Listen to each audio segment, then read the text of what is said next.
ഞാൻ പശ്ചിമ ബംഗാളിൽ ഒരുപാട് യാത്ര ചെയ്തിട്ടുള്ള ഒരാളാണ്. നമുക്ക് ഈ കൽക്കട്ടയിലെ തന്നെ നമ്മൾ കൽക്കട്ടയിലെ എയർപോർട്ടിൽ ഇറങ്ങുമ്പോഴേ തന്നെ ഇന്ത്യയിലെ മറ്റ് എയർപോർട്ടുകളൊക്കെ ഇന്ന് ഒരുപാട് പ്രൈവറ്റ് വൽക്കരണം നടന്നതുകൊണ്ടായിരിക്കണം നമ്മളിപ്പോൾ തിരുവനന്തപുരം എയർപോർട്ടിൽ ഉൾപ്പെടെ നമ്മൾ കാണുന്ന എയർപോർട്ടിലെ അഫ്ഗൻസ് കൽക്കട്ട എയർപോർട്ടിൽ നിന്നൊക്കെ അങ്ങനെയല്ല.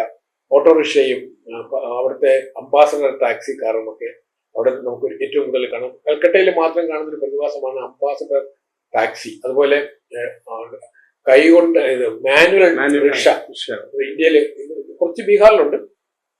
മറ്റ് സംസ്ഥാനങ്ങളിലൊക്കെ ഓട്ടോറിക്ഷയിലേക്ക് മാറുമ്പോൾ ഇന്നും ഈ മാനുവലായിട്ട് ചെയ്യുന്നത് കൽക്കട്ടയിലെ തെരുവോരങ്ങൾ ഇപ്പം പല ഭാഗങ്ങളും ചില ചുരുക്കം ചില പ്രദേശങ്ങളിൽ മാത്രമേ നമുക്കൊരു ഈ ഇന്ത്യയിലെ മറ്റു നഗരങ്ങളൊക്കെ ഇപ്പം നവി മുംബൈ വന്നിട്ടുണ്ട്, ഇപ്പം റായ്പൂരിൽ നയാ റായ്പൂർ വന്നിട്ടുണ്ട്. ന്യൂഡൽഹിയിൽ നിന്ന് നമ്മൾ ഡൽഹി വ്യാപിച്ച് ഹരിയാനയിലേക്കും അല്ലെങ്കിൽ ഉത്തർപ്രദേശിലെ വെസ്റ്റേൺ യു പിയിലെ മീററ്റ് അങ്ങനെ ആ ബെൽറ്റിലേക്ക് അങ്ങ് വളർന്നു.